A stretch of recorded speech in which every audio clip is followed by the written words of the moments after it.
second start of the podcast, Juliet the dog tried to photobomb the beginning of the podcast, which is always a welcome sight compared to looking at me. It was fantastic. She was so cute. I called her down here so she would go to sleep next to me, and, well, she thought we were doing something else that involves the words W and awk. Oh, no. No, definitely Yeah. not. It's a very dangerous word. I'm actually toying with fate by saying it that way. Yeah, so. you are, because we're doing something that's POD and cast. Yes. Well, and we are on to Jimmy Olsen number 136, and we've got a hulking Jimmy on the cover. We learned I thought that just was last. Ho Ho Ho Green Giant. It is. Well, I don't know, but we He's just gonna we sell us learned some last corn and some episode. peas, baby carrots. You. They didn't have baby carrots. I don't know. They had those little square ones. Yeah, that's true. I was gonna say all the baby carrots are hiding out in the incredible Jimmy Olsen's underwear. Carrot squares. Carrot squares. How you often wondered, like, what was the point of the whole peas and carrots mix, right? Like there's one good part, which is the carrots, and then there's one terrible part. They want you to peas. They're trying to get rid of those peas, Dan. They want you to they gotta get rid of them somehow. So they mix them in. Can somebody explain? Oh, go ahead. I was gonna say they mix them in with the good thing that you like, and they sell it as a mix. Can somebody explain to me what an English pea is? So they all look like peas to me. Yeah. And I was at not Whole Foods, at Trader Joe's, and they had English peas, and they seemed like they were very expensive. Speak with an accent. I guess. I don't know. Are they special? Pre-shelled. Are they an Alex Ross painting? What are they? Like pre-shelled pistachios. Pre-shelled peas. That didn't sound that exciting. Like I was. You didn't have to shell them yourself, Dan. No. They sell themselves because they're shelled themselves. It's this all started with the Jolly Green Jimmy. Jolly Green Jimmy. Yeah. Ho ho ho. Gonna beat you. If you have a Jolly Green Jimmy, please call 911 immediately. Do not take Priapus for a healthy Jimmy. Side effects may be diarrhea, headaches, ear bleeding, nose bleeding, death, and a punch to the face. Jolly Green Jimmy says, "Don't do it." Ho ho ho. And this is why your new leader of health in the country won't let the advertisements come on for the drugs. Yeah, no, he's cool like that. But if you rub olive oil on everything, then you'll be fine. Well, yeah, I mean, it's everything's fine. You know, I believe clones have a measles outbreak susceptibility. Oh, do they should not live in the United States right now. Yeah, they shouldn't. Bad news. We're just gonna make everybody sad if I go down. Yeah, this road. Don't go down that road. I think we should immediately go to this interesting cover where we get a yellow background. It is bright. With the Newsboy Legion looking through a hole in the yellow background. Well, not all of them. We've got the mouth guy.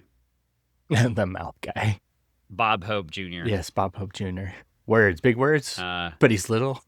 No, that's not Big Words. Oh, that's not Big Words. Big Words is the other guy. Sorry. Yeah. I've got Flippa Dippa, the worst gimmick in the Newsboy Legion, but gets all the airtime, so that's good. He's got a great microphone name. Scrapper, who we can just compare to the Newsboy Legion's version of the Punisher. Oh, what? Yeah, gross. Did you hear about this, by the way? I have not watched the new Punisher show. I saw the clip. Yes. Apparently, it turns out the Punisher doesn't like anyone and shoots everyone. And then people got outraged by this. As, people do. Oh, no. Have you ever read the comic book? Zero Punisher comic books, and they just put a Punisher tattoo on themselves and thought, oh, man, this Punisher guy, he's somebody I should model myself after. I actually talked to a good friend who, until very recently, well, is still technically, but until very recently was the Admiral Stockdale ethics chair at the Navy War College. Oh, yeah? For some reason, They, they resigned. yeah. But for some reason, is something going on in the world that would cause an ethics chair at a college to resign. Anyway, I hear people are doing it. I mentioned the Punisher thing to Pauline, and she shared that people were still coming in with those tattoos and had no idea what they meant. Boy, they silly. They just don't know. I should call her by her doctor name, but we'll use Pauline for now to protect the innocent. Yeah, I will tell you, if you are a fan of the Punisher and you don't align with the views of those who rock the Punisher gear, Don Wynn, who I know is a fantastic artist, worked with the creator of the Punisher to create a new Punisher logo. It's not the one that you see in the comics or anything like that, but it is something that is very, I guess, much like what the Punisher's message is to those. It's quite good. Well, so I hate the Punisher character, so always have. I've never, and you can vouch for this. Oh yeah, no, I mean, I know this isn't just me broadcasting out. It's never been. He's never been your dude, which I get, and never. And it's like as a kid, you're like, people are like, oh, you should read this, and it's like, okay. And then you grow up. I was honestly more interested in the fake Punisher than the actual Punisher, the Vigilante. The Vigilante. Or Mad Dog. Well, Vigilante. Mad Dog? Not Mad Dog, no, very different. I know, but Vigilante, remember, came out of Teen Titans. Yeah, but Mad Dog's pretty cool. Wild Dog. Wild Dog. Wild Dog was more of the Punisher, complete Punisher ripoff, whereas I think Vigilante was kind of like a cross between the Punisher and Two-Face, right? Yeah. And, of course, the Vigilante on Peacemaker is a completely different character. Well, I mean, they had to make them very different. Yeah. Well, on Peacemaker, it makes sense, though, because you're taking a 60s character and an 80s character that are now out of place in time, and then you're trying to place them in time. I think if you make the Vigilante a lawyer, and it doesn't work. Right. Yeah, it doesn't work now, and that's fine. But I mean, for spoiler alert, the Vigilante commits suicide in the comic. Damn. And I think, right, the Punisher can just magically live with all the things the Punisher did. I always felt like, I mean, I'm not advocating for suicide. Let me be very clear. Yeah. This is now I've reached into very sensitive territory. Wow, right? Dan. If you now are in trouble, please reach out. I know now. Gotta put a warning on the front of this thing. Now.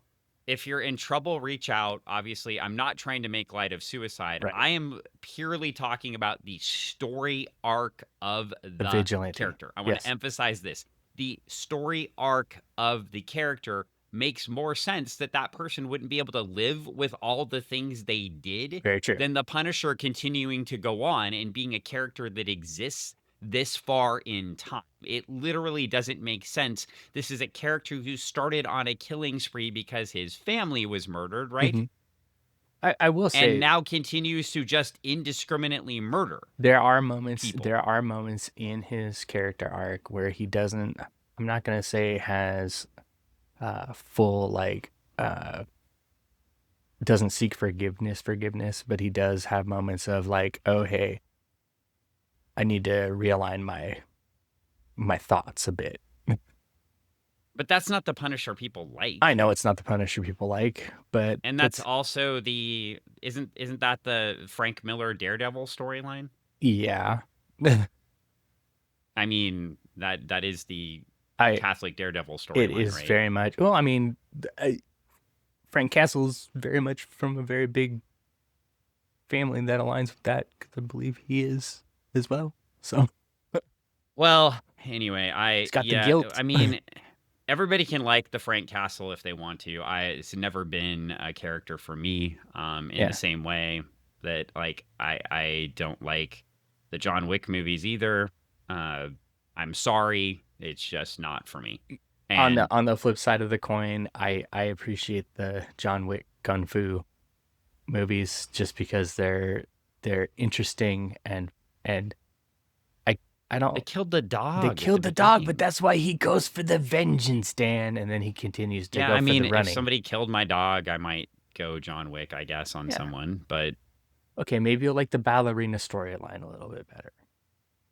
anyway, I don't know. I'm more of a diehard. Well, anyway, let's You're get back to Jimmy Olsen. back We to are Jimmy totally Olsen. gone. This is I know. let's I'm go back sorry. to a comic Yeah. book that actually has some creativity and a see, now I'm being terrible with the Punisher.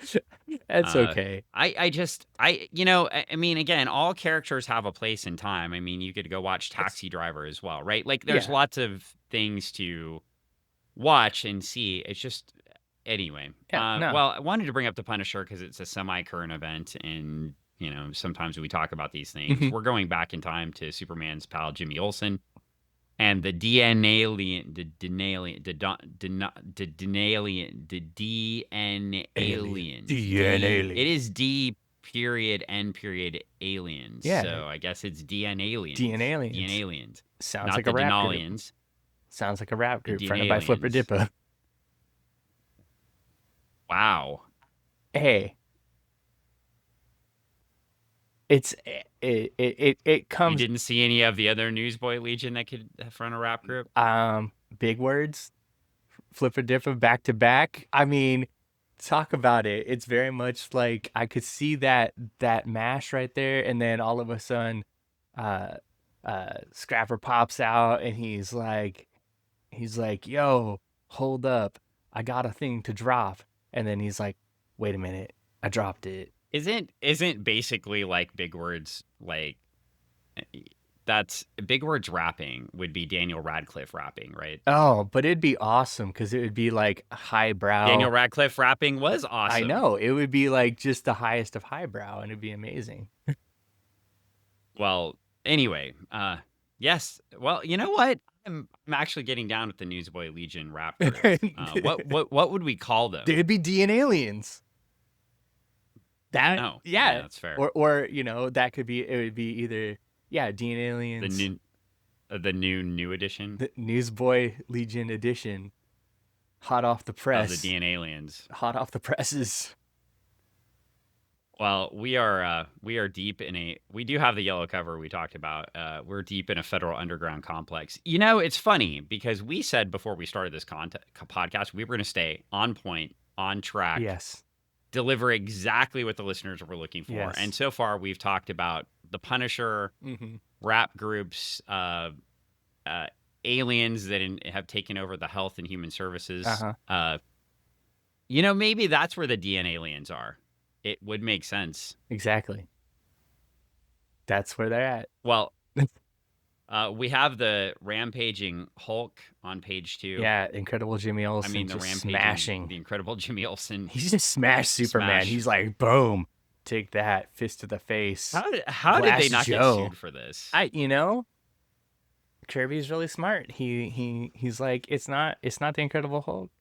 It's Incredible Jimmy Olsen. Look at this. I mean, they don't even. It is very much a golden age Jimmy Olsen, right? Yeah. Where Jimmy Olsen gets the powers of another character or something like that. Yeah. But it just happens to be another character from a different comic book company whose shorts happen to be green instead of purple. Yeah.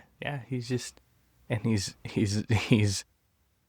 from this corner, in this corner, from parts unknown, Incredible Jimmy Olsen taking on Superman. The Incredible Jimmy Olsen. The Incredible Jimmy Olsen. And he has synthetic kryptonite because we're in the modern age of the 70s. That's right. He's got little pouches of synthetic kryptonite. He's just slinging them. Well, the Guardian, Mr. Harper, is gonna defend them. Oh yes. What if Mr. Harper was? Well, those were the Hogans, but it was the Valerie Harper show, right? Oh yeah, Valerie Harper. And then it became the Hogans after she died in a fire. Well, she didn't. Not in real life. Not in real life, but in the show. I believe it's a contract dispute. Yeah, it was. She wanted more money. She wanted it. She wanted They were like, we already gave the show your name. She wanted it to be the Valerie show, I believe. Yeah. Well, and then I believe that's what it was called. Hmm. I don't think it was called the Hogan family originally. And I believe that then Peter Pan came and saved the day. The uncle? No, Sandy Oh, Duncan. Sandy Duncan. Yeah, that's right. Sandy Duncan. I was like, yeah, Sandy Duncan came in Sandy as Duncan yeah, was she's Peter the well, Pan, she was the aunt. but she was Peter Pan. Yeah, she was Peter before Pan. that. Yes. Yes. Well, anyway, so it's always fun when you know that the story isn't keeping my attention because I get very distracted very quickly. Gets distracted. I'm just like, okay, so the Guardian. Let's get into the Guardian for a second. Let's get into the Guardian. Never been a huge fan of the Guardian character. What? Why not? He's blue and gold, like your team. I think it was because, you know what? I think I will be a blue and gold like my team. Yeah, blue and gold. Like the Mariners? B&G. No, blue. B&G. Oh, that team. Yeah, that that's team. Different. The best team. No, don't incorporate the Guardian into Booster Gold and Blue Beetle. That's not, no. I think my problem with the Guardian is until I started now going back and reading these issues, right? I didn't get the whole Project Cadmus thing because we weren't even calling it Project Cadmus yet. I get that, but I didn't get it. And now I'm finding out about it for the first time. So now maybe that I know the origin, all this other stuff that I've read will make sense. Oh, that makes sense. By the way, this was written and drawn by Jack Kirby. It says so right here. Way. Yeah. Well, it says it's true. The Guardian is back, but he is the guardian of a new and frightening age. He is a child of the project, a new and far-reaching experiment which could change humanity as we know it. For the big picture is unfolding, and each segment of it reveals the terrifying pattern of the forces, the likes of which have never been seen on Earth. No. Yes, and the birth of forces which are yet to play their part in this great saga. Well, we found out that they were cloning everybody, and asshole Superman, was just like, yeah, we're cloning people. Cloning people. Oh my gosh, what if asshole Superman is a clone? Maybe, you know what? That would explain some things, because he has just been a super jerk. He's super. Oh no, Jimmy's not safe. Well, the Guardian. He needs the Guardian because, like, asshole Superman could just pick him up and fly him really, really high in the sky and drop him like a baby bird trying to learn how to fly. Well, the Guardian doesn't look like he's going to last very long fighting. No. The incredible Jimmy Olsen. No. I mean, Guardian's got old man strength, but Jimmy Olsen's got that incredible Jimmy Olsen strength. Well, the Guardian gets dispatched, and then the DN alien says, "Destruction, death, I shall kill everything that moves, then wreck the project." Oh. So he's a very in-depth, three-dimensional character that we found. Yeah, I'm sure he'll appear all the time. He's got a lot to say. Well, he grabs Jimmy and is like, "You have same face as me." Oh, no. "That makes me angry." Oh, no. Give me your beans, "You won't Jack." like me when I'm angry." No. Can't be stopped. Superman's back, and he breaks the floor, and that breaks the DN alien. The Denali. And the Denalian falls, and he can't breathe and stuff, and then he passes out because he's not angry anymore. Oh, man. And then he doesn't know the secret. He's got to be angry all the time. And then a whole bunch of miniature scrapper paratroopers come. Dang. I am not making this up, friends. No. We are 100% serious. 100%. It is crazy. Like, I flip the page and I'm like, whoa, there's a ton of them. They're popping out of everything. And they come and wrap the incredible Jimmy Olsen in, they freeze him. Yeah, it's kind of weird. They pull down this, like, little gun thing that, like, it's like a big water pistol. But it looks like the way that it's framed in that last panel looks like they're just peeing. It does. And then after they pee on him, they create Han Solo and yeah. They carbonate him. Young George Lucas was reading this. He's like, yes. damn. It's very clear. He's like, oh my gosh, I need to put this in a movie sometime. He got all his best ideas from everybody else. So Very clear here. And Scrapper's very excited. He thinks his little Scrapper sort of cute. he's like, Like, oh, my babies. this is super Do you creepy. think they let him keep one? I mean, No. oh, couldn't it just have one? They come down in a really gimmicky plane, he says. Well, they say they have a billion questions for the Guardian, but then Makari and Simeon are talking to Darkseid. Oh, we got this plan, Darkseid. We're gonna set up this website. I know you don't know what a website is. It's a new thing. It's gonna happen in about 30, 40 years from now. Websites are gonna be amazing. We're gonna sell stuff on it.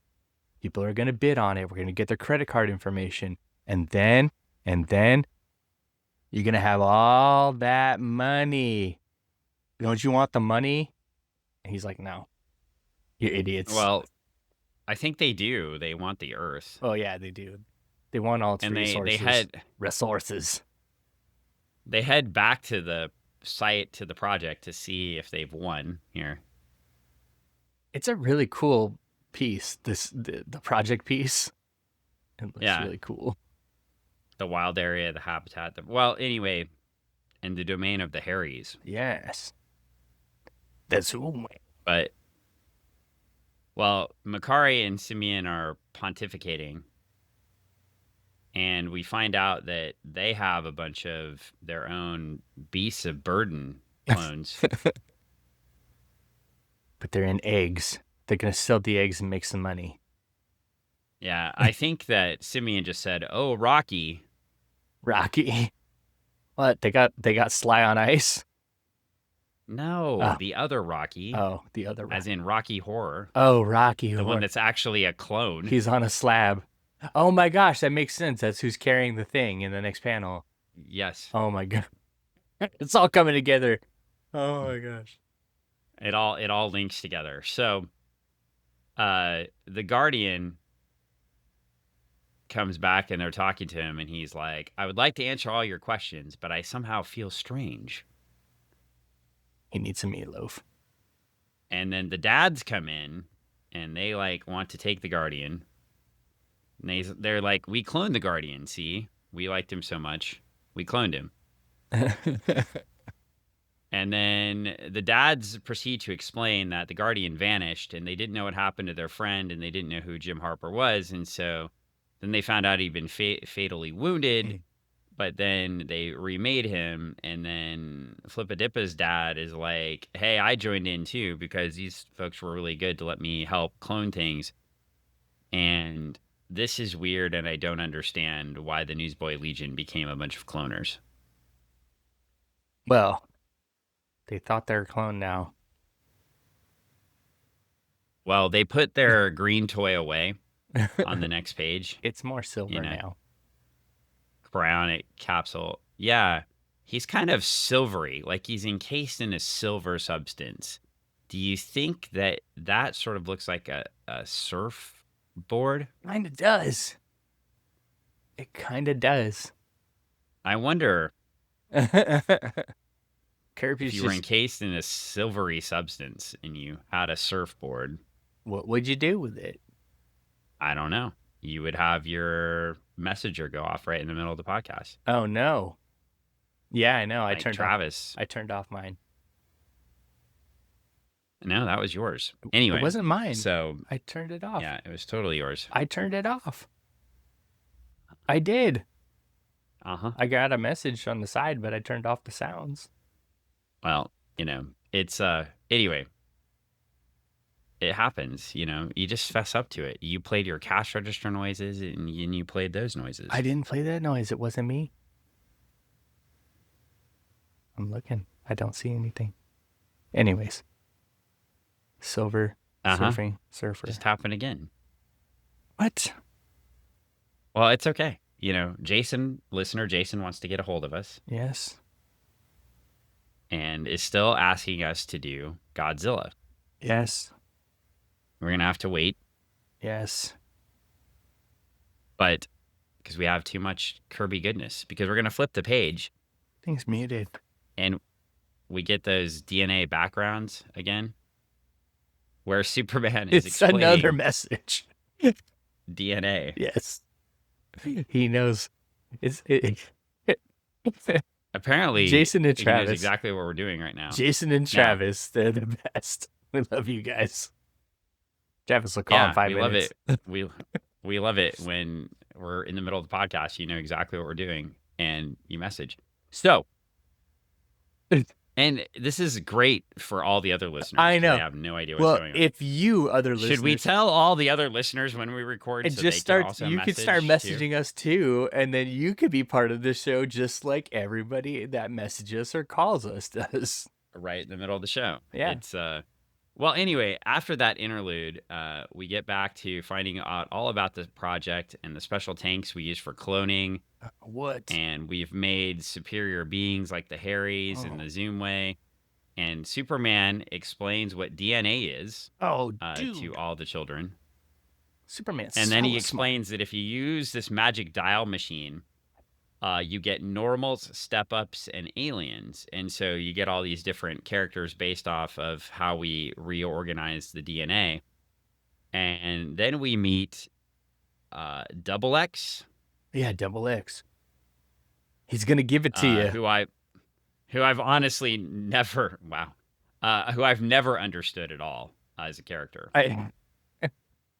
In all of the times I've read Double X, I've never understood. So it was nice to see the introduction of Double X because I've never understood the character.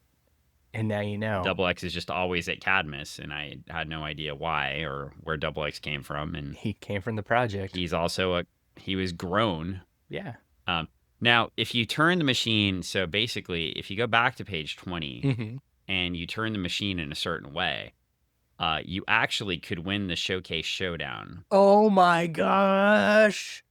Oh, are you on the show with Bob Barker or with Drew Carey? That's the big question, though. Bob Barker? Well, of course. It is. Have you spayed your pets? It is 1990, and you are homesick drinking ginger ale or 1990? Yeah. Probably 1985. 1985. He was still doing the show in 1990. What were you doing watching The Price is Right? Weren't you watching something else? I wasn't going to class. I got one of the my dad sign one of those things that said I was going to take a school trip, but it was to get to like leave campus whenever I wanted. I'm not saying that I did that in high school too, but you probably learned that from me. And yeah, maybe. I'm not saying that I just left every day at a certain time and disappeared. Second period. We were a bad influence on each other, I think. You know, the library. For skipping classes. The library at the school was only so big, but the library at UW was so much better. That is true.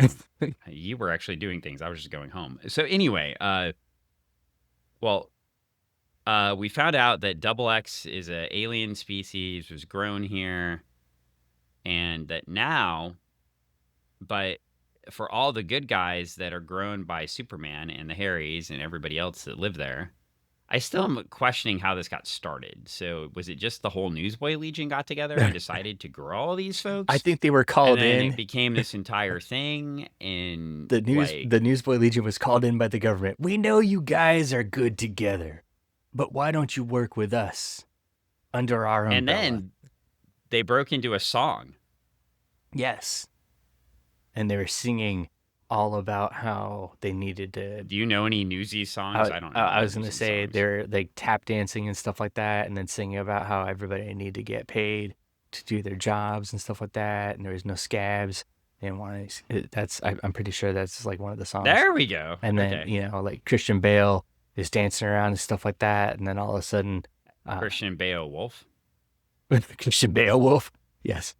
And that would be awesome. Doogie Howser's buddy, he pops up and he makes some funny remark, and he's all like,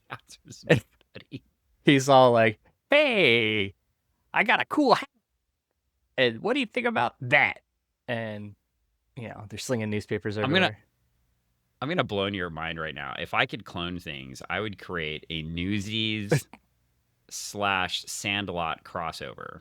If you could clone that or just create it, make it happen. Maybe I should just create it. Like make a Newsies. What if we had like a Newsies, Sandlot, Mighty Ducks crossover? So it's all three of those things happening at the same time. So they all exist in the same universe. Exist in the same universe. So you got the Sandlot kids hanging out with the really bad hockey team that's getting better, and Emilio Estevez is like, "Hey kid, is that a Babe Ruth baseball? I haven't seen one of those in a long time." And the Newsies are like, "Babe Ruth?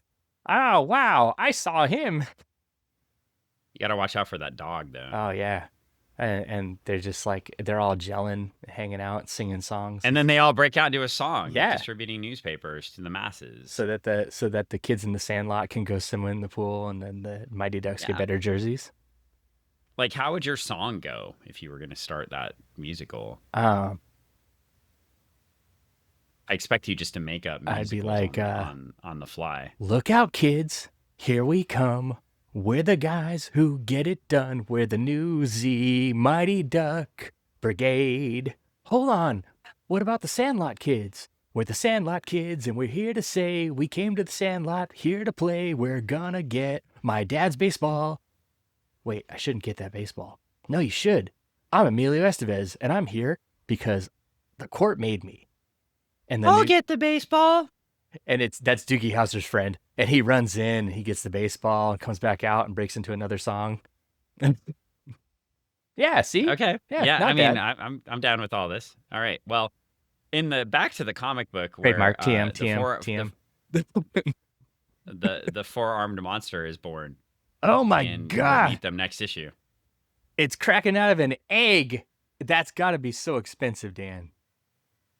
A big so eggs. These so guys, far they're sitting so on far we've got a lot of nothing going on. But these guys like Simeon is sitting on stacks of money right there with all those eggs. Well, I don't know. Like he doesn't even know right then how much money he's got. I mean, so far this book is just telling us a lot of things. True. And I really don't know what's going on. It's a wild book because it's in the wild place. Yes, but objectively, okay, this is obviously Jack Kirby, but objectively, tell me like what's happened in the last 4 issues.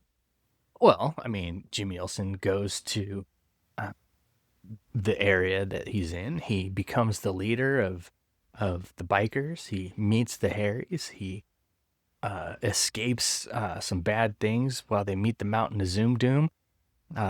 They have to deal with asshole Superman. They shoot him a bunch of times with kryptonite guns to subdue him, and then he fights himself with the help of the Guardian. Who's guarding them. Yeah, I mean, so far my honest assessment of this series is it's okay. Now I'm reading the whole omnibus, and when I fit it into the rest of the whole Jack Kirby universe, it's much more interesting. Mm-hmm. But honestly, I don't like the Newsboy Legion at all. Oh, I don't see how they really fit into the story at all. I'm sorry, it just doesn't. It's like Jack wanted to just grab one of his old things and bring it back so he could play with his old toys again, and I get that, but it doesn't really fit in with me because he's creating so many new toys right now. And even in that Jack Kirby interview where he said, I don't be like Jack Kirby. If you were like Jack Kirby, you would create something new. Right. I feel like holding on to the Newsboy Legion is counterproductive to that. And in the other things I'm reading him build. Yeah, I mean, I honestly so just for context, the books that came out, we mentioned these, like you have Jimmy Olsen, The Forever People, The New Gods, and Mr. Miracle. So those are the 4 books. Yeah. And so far, I really like The New Gods. I like Mr. Miracle. Yeah. I feel like that The Forever People so far is a cheesy team book. Yeah. And because they form like the Infinity Man.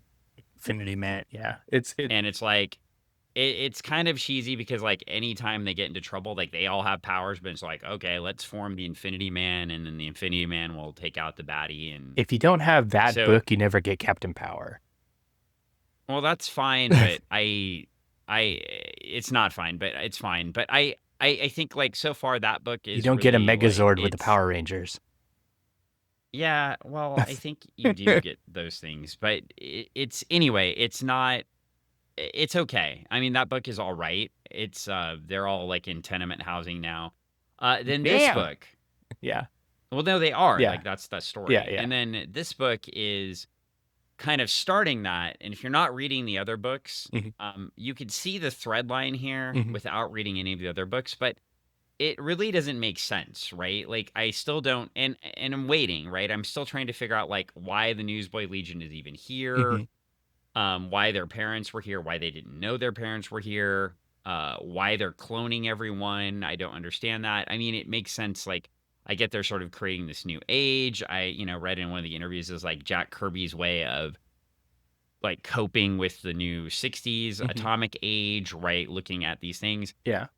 Now here's what I am into in this book. I'm certainly we looked at the rest of the DC lineup in the direct currents on the last podcast, and it looked horrendous. So we're still waiting on the Green Lantern, Green Arrow book, right, to come out, which was not a sales. I mean, we've covered some of those issues. It was not a monetary success, right? No. At all. In fact, the book was canceled and it was brought back later. So, but it was great stuff. So we're still waiting for we're still waiting for the Denny O'Neil era of Batman to happen. We're still waiting for the Bronze Age. We're still waiting for the Legion relaunches, right? We're still waiting for, we're not there yet. We haven't gotten to that. And so we're in this time. So good on Jack for creating something different, sort of helping us transition into the Bronze Age. But so far, honestly, if I have to be completely objective, I'm sorry. It's okay. Like it's the art is beautiful. Yeah. But the story, it's like an Image Comics thing. I mean, I think he's laying down the groundwork. Art's beautiful. The story doesn't make any sense yet. He's laying down the groundwork. And well, how long until Youngbloods lays down all the groundwork? Oh, damn. It takes a couple issues. I would say with the How about Brigade and Cyberforce? Damn. Yeah. Well, I mean, it's true. Yeah. Like we've seen. I mean, we've seen history repeat this. I think a little bit, right? Where we gave the artist time, unfettered, right? Like, unfettered, no editor, because Jack has no editor here. Jack is his own editor. He's doing his thing. He's creating his own universe. That's what he negotiated. And we've seen this happen. And, Spawn survived, right? Savage Dragon survived. But, I mean, I would call it more of the fact that it's just the creator continues to make it, right? Like, it's not like Savage Dragon has been a major monetary success ever, right? But there's stuff that's compelling in those books to people. Well, sure, but I'm just saying, like, Spawn made it, I think, just on Todd's sheer willpower, right? Savage Dragon makes it on Eric Larson's sheer willpower. The rest of those books, they're pretty to look at, but you're right. I mean, you're waiting. Brigade wasn't even pretty to look at. Yeah. I mean, and Wildcats made it through, but honestly, Wildcats got a cartoon and everything, but that was on the sheer force of just Jim Lee. And Jim Lee eventually, like, sold everything to DC, right? And Jim Lee had, I mean, there's some monetary success there, but Wildcats was not a good book either. Just gonna lay it down. Sorry to the Wildcats fan out there, but it's not a good book. And this is an okay book. I like some of the things. We're losing some of the things I liked, though, in the book. So let's go to the letter column and see some of those things as a reminder. Well, I was gonna say before we move on, like, I mean, part of the reason why I feel that Jack brings back some of those things might be, like in any good character or any good story that's being built, you sometimes bring in those things that have um, that nostalgic feeling to bring people back in that might not normally pick up a book. So if you had fans that Yeah, but were, this is the opposite of nostalgia. well, Like this y- is y- not. yes and no. I mean, you got the kids of the Legion, of the Newsboy Legion, and then he brings in the Newsboy Legion, the originals, at their parents or their dads, and then it's kind of like anytime you watch a movie where you got a character actor that just eats the scenery, and you're like, oh, that person, and you've seen them in a lot of stuff. They're the support, right? They're not the main character. They're just there, and they're putting in some funnies. They're doing something interesting, weird. They're they're there to make you wonder, to talk about it, to either ask questions like we've been doing as we're reading along, or maybe to drive certain things. Not all of it, but some of it. So I feel like the Newsboy Legion is there as a character actor in a sense. They're Well, they're supporting Jimmy in his mission to get into this area. He's trying to break his own ground a bit. well, if I could offer a counterpoint, Certainly, please. This is Funny Book Forensics. This is what we do. if I could offer a counterpoint, because we do have Green Lantern, Green Arrow coming in at this time, Yeah, right? yeah. Okay. And I did a quick look up, and I believe we've recited this before, but Neil Adams was the awarded Best Cover in 1967, Yeah. Best Full-Length Story in 1968 with Bob Haney, Mhm. Best Pencils in 1969, Best Individual Story with Denny O'Neil in 70 and 71, Oh. Best Pencil Art in 1970. Yeah. And now we have Jack Kirby with his very blocky art, which is not Neil Adams at all, Mm-hmm. right? We have the opposite. So the readers are clamoring for Neil Adams art, Mm-hmm. the critical readers, right? And so we could almost even compare this to like professional wrestling in a way, right? Or any other industry. But we can, I don't know Okay. why No, I go to professional I wrestling, mean, but because you go for do you want the perfect match or do you want the WWE? I mean, And you have Neil Adams who's not making all the money yet, but will, mhm. right? And you're getting, eventually with him and Denny will do Batman, right? Mhm. And revitalize it. But we're not quite there yet, right? And you get this new, very slick art, quick moving story. And then we have Jack Kirby creating this whole new world, Yeah. right? But you have the old Jack Kirby art attached to it. Yeah. Which is, I love. I'm not saying it's bad. I'm just saying, but if you're a reader, and this is why the Superman faces got redrawn partially, right? You're looking at this Jack Kirby art, which was the art of the last age of comics.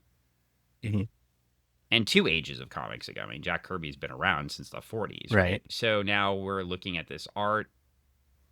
He does some really cool things with the backgrounds, like the DNA background is really cool. There's some really experimental art, but then you have the cheesiest thing on page 20, Mhm.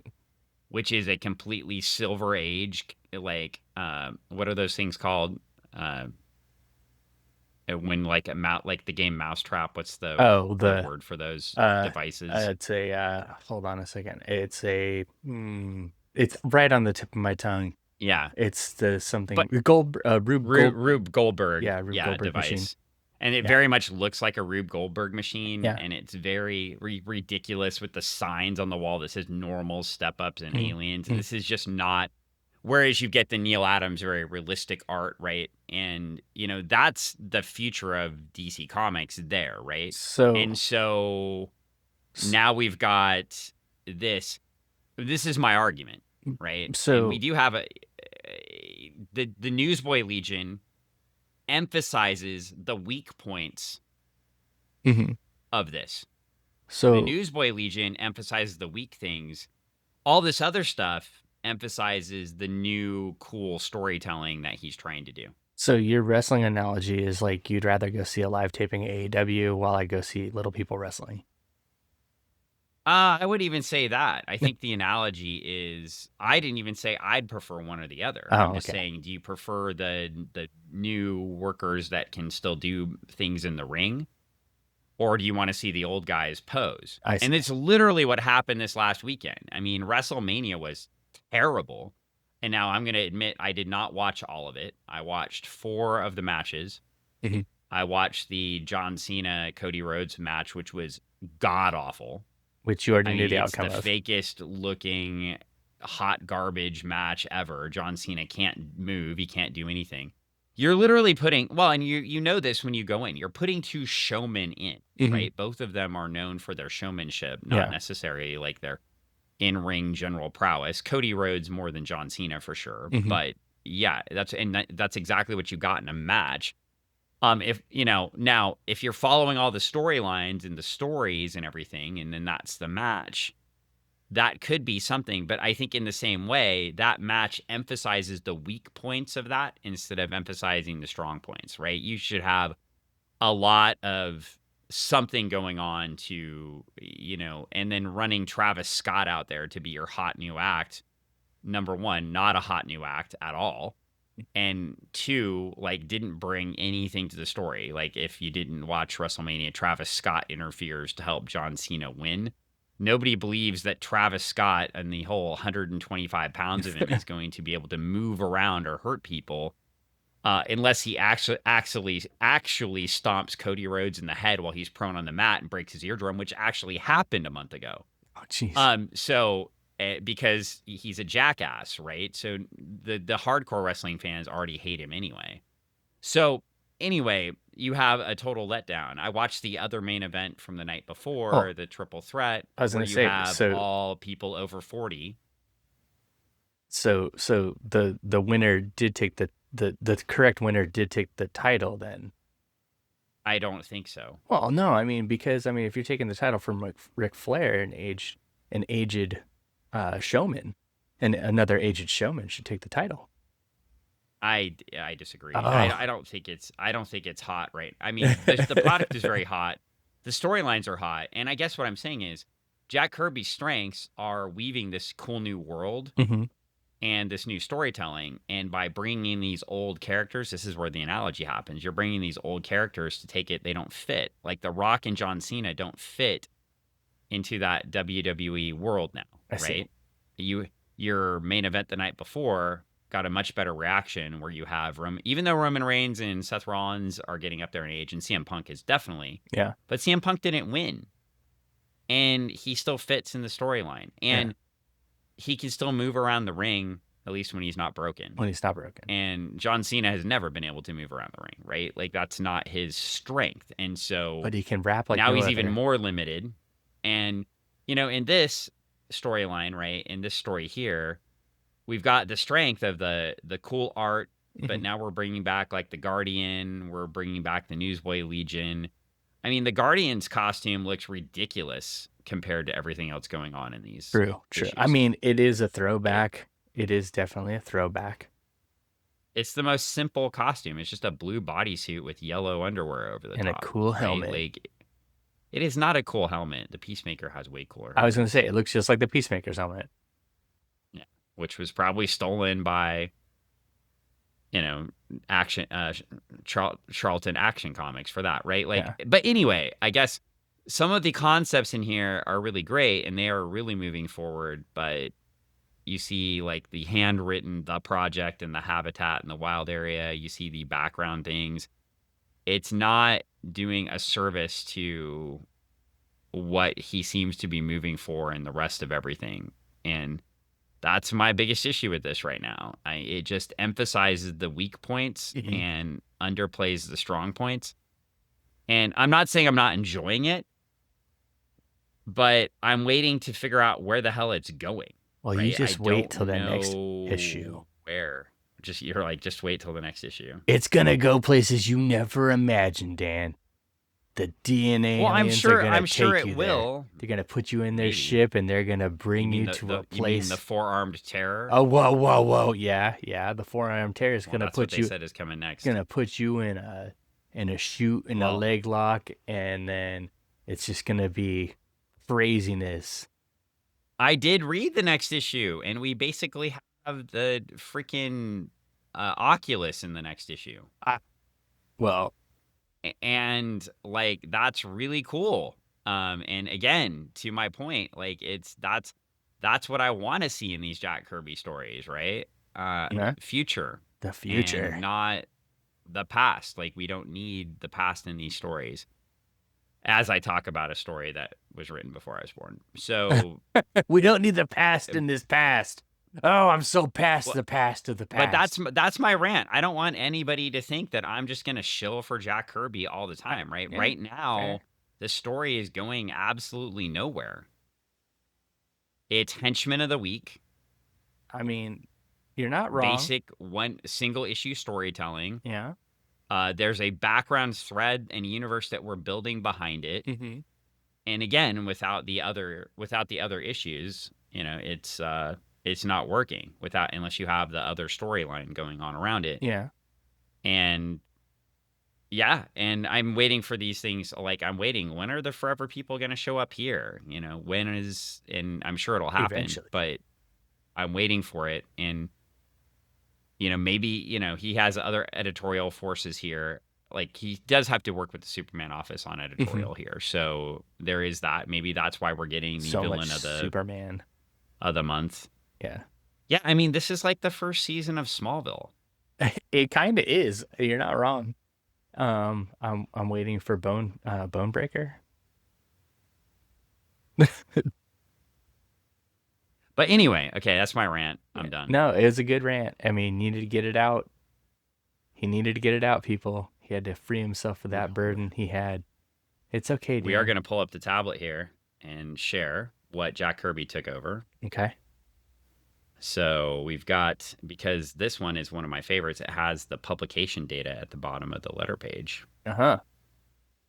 And total copies of Jimmy Olsen in the preceding 12 months, 627,102. So very much down from the other Superman titles, which you saw millions. Yeah. So again, a little bit of evidence that Jack Kirby said he took the book with no creative team on it, but also definitely taking a book that was lower in the sales. Paid circulation sales through dealers, carriers, street vendors, counter sales, 333,361. Mail subscriptions, 178. That seems very small. Yeah. Total paid circulation, 333,539. So, and so they printed 627,000, but over 293,000 of those were returned. Nobody likes returns. I can tell you that. No. So, returns are I mean, again, not a hot book. So when you're getting over half of the books returned, so very cool. I mean, we'll see what happens.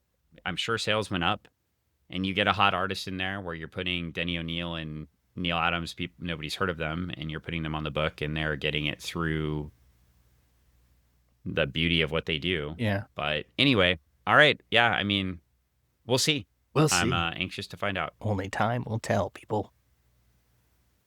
So, I don't know. You tell me. I'm not saying I dislike it. It doesn't seem to be going anywhere right now. It's like Lego, man. You gotta click it all together. You gotta put this piece with that piece and then the other piece. Like you're saying, all the other books surround it and make it, stronger and better. And that is what he said he was trying to do, right? Yeah. He was trying to make graphic novels. Mm-hmm. I just don't know if we were ready for it then. People weren't, man. He was before his time. He was a new guy. He was always before his time. That's true. That's what made him amazing. But yeah, well, we'll see. We'll see. So, yeah, that's it for me. I guess we should advertise. All right. Greg is an author and sells books That's true. Yeah, and sells books like something about kids at space camp. Absolute Zero's Camp Launchpad. Find it at your local book retailer, Amazon, or at your comic shops. And sometimes maybe the one last copy at the Museum of Flight. Yeah, that's right. Museum of Flight. Or come on down to the Retro Emporium in Kent, Washington on 320. On Meeker Street. Meeker Street, yeah. And come get a copy there. I might even be there. You could also can sign it. You could also go visit our friend Paul Boudreau at Certified Martial Arts in University Place and go train. Greg's going to come down and actually start training. I understand. I have to make the time. But yeah, I want to. Saturday morning. All right, let's do it. Oh my gosh, my grandma would be so mad. I'm not going to be here. I'm flying away. You're flying away. I'd get down there and Paul would be like, "Oh, you're here. All right, let's go." Let's go. Well, you can go do striking with the new heavyweight striking champ or light heavyweight striking champ. That'll be fun. I would be scared. I want to see that happen. I'd be scared. Yeah, it would be scary.